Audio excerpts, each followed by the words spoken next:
भानुदास एकनाथ भानुदास एकनाथ भानुदास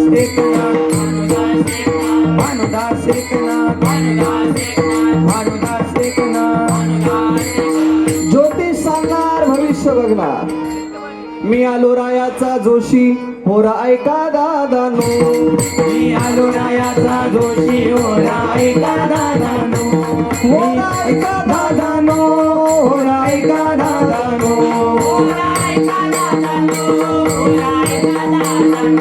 मी आलो रायाचा जोशी होरा ऐका दादानो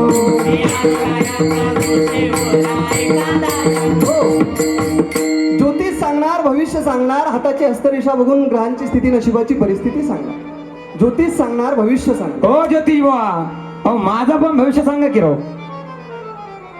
काशी केली वाराणसी केली नशिबी तुझ्या साडेसाती आली बर घाबरू नकोस उपाय सांगतो पिंपळाच्या झाडाला 11 प्रदक्षिणा घाल एक दह्याची वाटी ठेव 101 रुपये दे देऊ नकोस मन बघत होतो पैसा खोटा दंडातला देऊ मोठा बघ तू लोकांसाठी लई करतो रे पण तुझ्यासाठी कोणी काही करत नाही.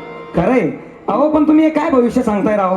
अहो लोक चंद्रावर गेली विज्ञानाने एवढी मोठी प्रगती केली आता. अरे दादा लोक चंद्रावर गेली खरी विज्ञानाने एवढी प्रगती केली खरी पण लोक मर्यादा मात्र विसरले हो. खरंय. मनाजी पाटील देह गावीचा विश्वास धरू नका त्याचा घात करील नेमाचा पडाल खुशी. अहो ज्योतिष बुवा अहो नेमकं तुम्हाला म्हणायचं काय आहे? अरे दादा या देहरूपी गावामध्ये मनरूपी पाटलाचं अस्तित्व आहे आणि नाथबाबा असं सांगतात की त्या मनरूपी पाटलाचा विश्वास तुम्ही करू नका त्याच्याप्रमाणे जर तुम्ही वागलात तर तुमचा घात नक्की आहे. माणसानं सुद्धा तेच केलं दादा माणसानं सुद्धा आपल्या स्वार्थापोटी इतरांचा विचार न करता सर्रासपणे या पृथ्वीवरील संसाधनांचा वापर करून घेतला आणि जंगलाच्या जंगल पृथ्वीवरची साफ केली कित्येक प्राण्यांना बेघर केलं. माणसानं सुद्धा तेच केलं ना. अहो रोज जंगलाचे जंगल माणूस साफ करतो. आपल्या शरीरामध्ये जसं श्वास घेण्याकरता फुफ्फुस महत्वाचं आहे आणि आपलं फुफ्फुस जर निकामी झालं तर आपण गुदमरून मरायला लागतो.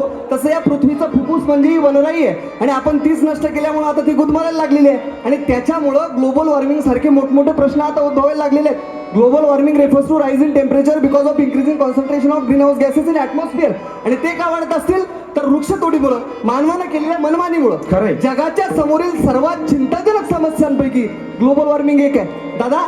कारण या वाढत्या तापमानामुळं पृथ्वीच्या उत्तरी ध्रुवावर जो बर्फ आहे तो आता वितळायला सुरुवात झालेली आहे आणि वैज्ञानिकांच्या अभ्यासानुसार माणूस जर असाच बेफिकीरपणे वागत राहिला तर आजपासून बरोबर 100 वर्षानंतर मुंबईचं गेटवे ऑफ इंडिया अर्ध पाण्याखाली असेल म्हणजे अर्धी मुंबई आम्हाला दुसरीकडे कुठेतरी प्रस्थापित करावी लागेल.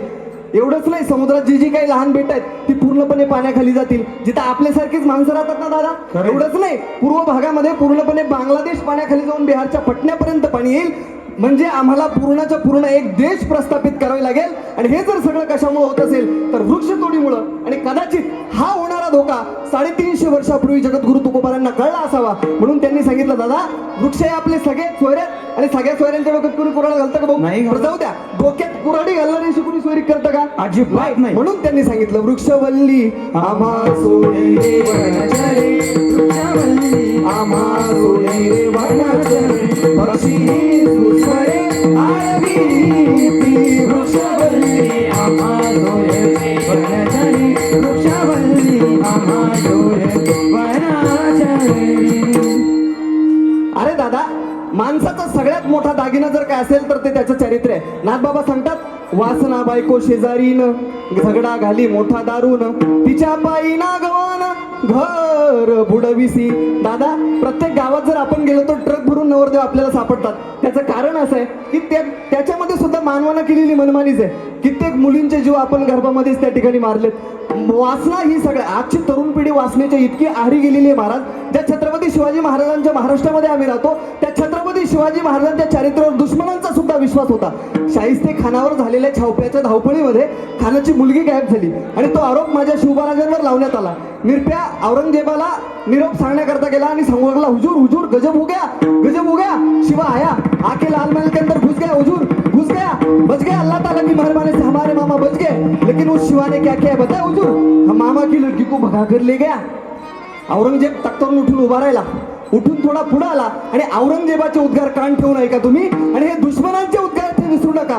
औरंगजेब म्हणतो शिवा छुपकर आएगा मारेगा काटेगा छापा डालेगा शिवा लेकिन शिवा कभी किसी औरत की इज्जत पर हाथ नहीं डाल सकता. माझ्या राजाच्या चारित्र्यावर शत्रूचा सुद्धा विश्वास होता.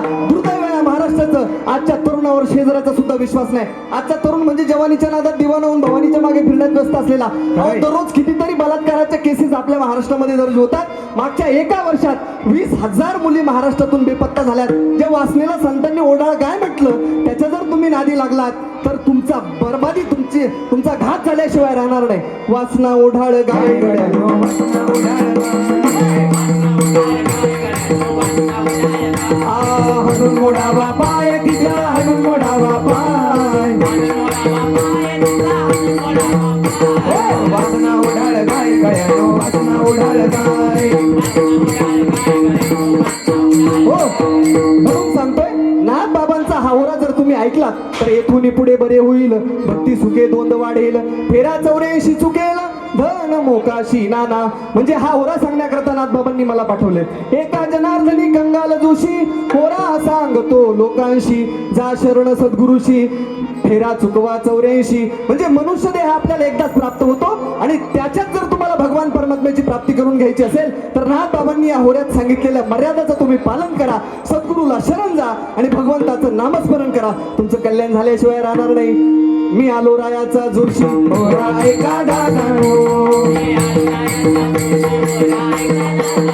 होरा ऐका दादानो, होरा ऐका दादानो,